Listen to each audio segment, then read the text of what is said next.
Well, hello and welcome back to the Tao Manifesting Tarot. This is the tarot reading for serious people, serious tarot readers.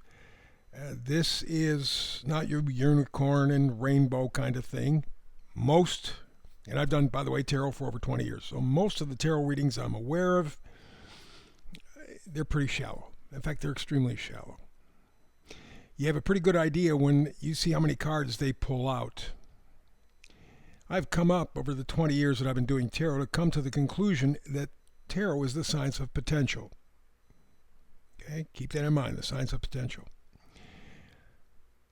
It looks like numerology and astrology, and I've done those for 50 years, 50. That's the science of cycles. If you know the cycles, you can extrapolate. In other words, planet Pluto was in essentially the same place it is right now, back July 4th, 1776. July 4th, 2026, we hit 250 years as a nation. It's our birthday, 250th, July 4th, 2026. See the similarity in energy? I mean, it took, before we finally revolted in 1776, it took about 20, 30, 40 years of shit just piling up to where it got to the point where anything would have started an open revolt. That's the energy of Pluto. It's the farthest planet, but it has the deepest, most profound effect, apparently. It's the planet of evolution. So you go back 20, 30, 40 years and see how this thing has gradually built itself to what it is today. And people are at a point right now where they are demanding change. You're seeing it in Europe. Hasn't gathered full steam yet, but people are tired. People have had enough. They've been pushed to the edge. They begin to understand the game. You know, I was growing up, the book of Revelation seemed like such a mysterious thing. And if you look at the word revelation, it comes from reveal. It means nothing than you seeing it for the first time. And that's where we're at. We are seeing the world, good and bad, for the first time. Nobody in recorded history, that's the last 7,000 years, have been able to do that. We now have the capacity to be able to take a look at the whole world and go, ooh. So this is the shit pile we live in. It's depressing at first because you feel overwhelmed. But if you can get past that, and I've had to. I mean, I'm coming up to 75. When I was born in 1950, the world was a very different place. It seemed. However, as you dig into the history, you realize that all the crap that we're swimming through now started a little bit before that. Actually, even before that, this thing has been ongoing, although not organized like it was after World War II. But all the evil, rotten CIA, FBI, corrupt crap started in the late 40s, early 50s and spread through. They were doing stuff secretly, not telling us. It's been revealed to us as part of the revelation. And it is, at first, very, very tough to deal with. Especially for a boomer like me, because it was a much kinder place, or it appeared to be a much kinder place. Relationships between men and women were not contentious. There was an element of romance. Yeah, you had your failures. Yeah, you had your divorces. Yeah, you had everything that you got now. But you didn't see it as clearly as we do now, and it's that clarity that is so disarming. But we need to do it. The energies, remember? Pluto back 1776, coming to the same place right now, 2026, 250 years as a nation. We need to clean house or be destroyed. That's where we're at. So I'm giving the new administration until July the 4th, 2026. I want to see what he does for the middle class. I want to see what he does for the poor. I don't give a damn about the rich. They have stolen from us. And as sort of a little sidebar, for people who are familiar with the New Testament, Jesus was a pretty mellow guy. Forgave the people who killed him. I mean, that's pretty mellow. You know who he didn't forgive?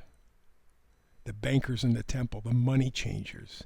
These are the bastards that are stealing life, that are taking everything away from us that they possibly can in any way that they can do it. And they're getting away with it. It has always been that way. In fact, Meyer Amschel Rothschild in 1803, the head of the Rothschild Empire, said, and this is a quote, "Let me issue and control a nation's money. I care not who writes the laws." Tell me what Congress looks like these days, huh? Because I may be missing something. Isn't that what it is? And the people who are doing usury banking, that is charging interest, have destroyed the Roman Empire. In fact, that's the reason why Julius Caesar was killed in about 30 BC, because he wanted to change the economy. He wanted to get rid of what was their equivalent of the Fed, a private bank. He wanted to get rid of it. Wanted to change the money basis. And so 32, I believe, senators ganged up on him and stabbed him to death. Because the money people said, you don't mess with our money. You can do a lot of stuff, but you ain't going to mess with our money. JFK, one of the reasons that he may have gotten assassinated was because of the fact that he wanted to do a silver thing. He wanted to change the economy. Abraham Lincoln, it is theoried that he may have been assassinated because he wanted to respond to the southern nations who felt like they were getting gypped and cheated. And so he was willing to compromise on the idea of a single bank, a private bank running the country. And there were many more as well. You take a look at the Titanic, the formation of the Fed. 6 rich people had to die because they were in the way of making the Fed possible. Once the Titanic went down, they were gone. Within 6 months, the Fed was passed, along with, by the way, the income tax. I mean, after all, you got to fund the bank. And now we're taking a look at the gold reserve, something that nobody, not even the president, could look at since 1957. Now, the Doge, Trump wants to take a look. We want an accounting. What the hell is in there, if anything?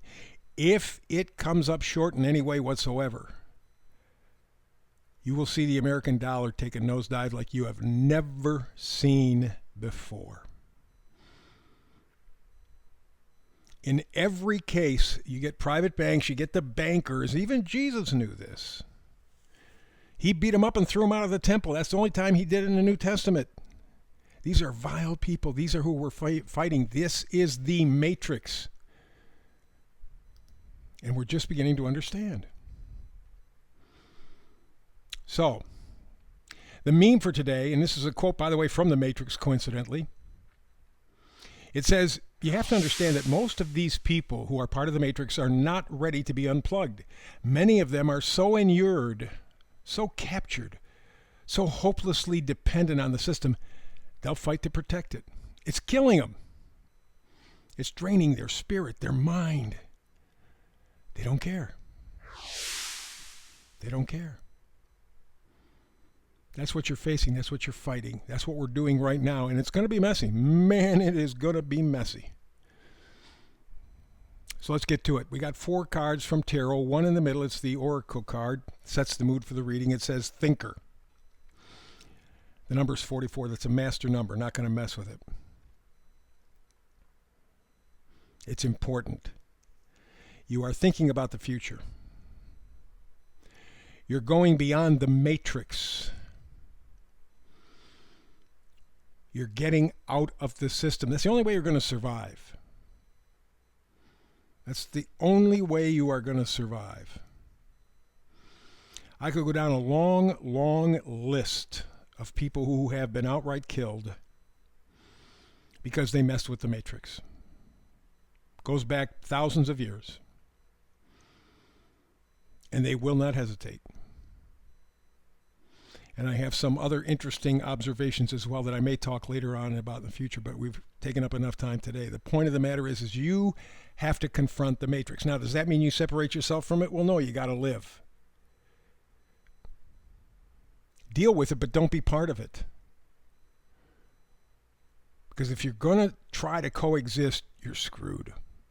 That's the realization. We don't have a choice. We have to go beyond the matrix in our own lives. You got to think. First card, let's go all the way to the left. It happens to be the Seven of Pentacles. Pentacles are our value system. And the Seven of Pentacles talks about looking at what you've accomplished in your life. And I'm not talking about more cars, more houses, more this, more that, more things. What about peace in your life? How many friends do you have? How many quality friends? Don't worry about the numbers, but the quality. How much love do you have in your life? How much love do you give in your life? Are you healthy?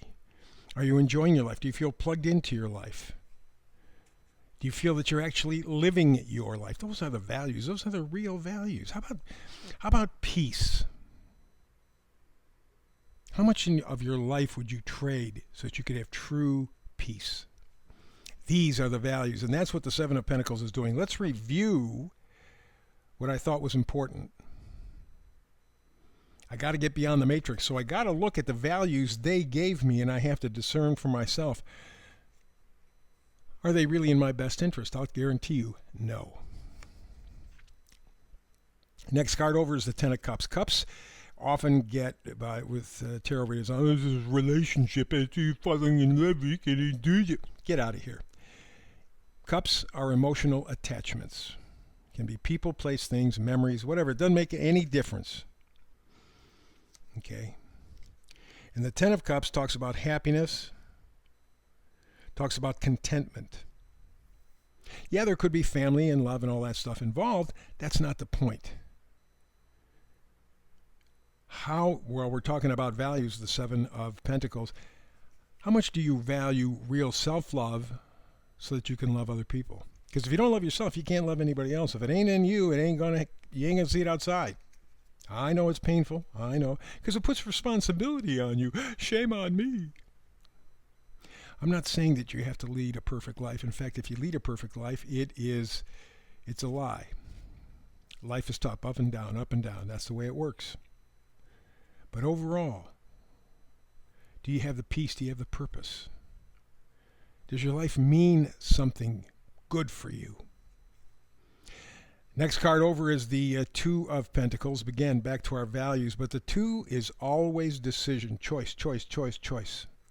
And it's in reverse this time, meaning you are thinking about reevaluating your values. That's what America's going through right now. You know, we've been handed this line of bullshit that this is important. We never came up with it. It's like, for example, electric cars. When cars were developed in the 1880s, actually they were earlier than that, but let's just make it 1880s, 1890s. At first, people were kind of hesitant. But it wasn't long that before people went, hey, you know what? This is better than a horse. It's cleaner, doesn't stink as bad, easier to maintain. I can get places faster, farther. It's good. And the people chose. These electric cars, we have no choice. Like everything else, you got to do it, you got to do it, you got to do it. That's bullshit. Somebody's foisting something on you that's not true. And they want to throw it at you so hard, so fast, you don't have time to think or react. And so here you are, contemplating with the Two of Pentacles. Got to change my value system. I know that, but I don't know how yet. Don't worry about it. It will become evident. There's too many things still in flux, but you'll figure it out. Proof? Seven of Swords. Other tarot readers look at different cards, and it pictures this guy kind of leaving a circus or amusement park or something, and it looks like he's sneaking away, stealing swords. No, he's not doing that at all. You see the two swords right beside him. Two is decision. He made the decision to leave the bullshit behind. I know you're lying to me. I know you're manipulating me. I know you're gaslighting me. I'm done. And he's taking the 5 true things with him. He's done playing. And that's what you have to do. You have to get beyond the matrix. You have to think think. Think. Yes, you have to operate within the toilet that we call the matrix. But you don't have to climb in the toilet bowl. Your choice. Choose wisely, grasshopper. That's the Manifested Tarot reading for today. Back again tomorrow with another. Hope you're here with me. I always look forward to the possibility that we'll get together and do Manifesting Tarot between now and the next time you and I have a chance to do this together, hopefully tomorrow. Peace and blessings.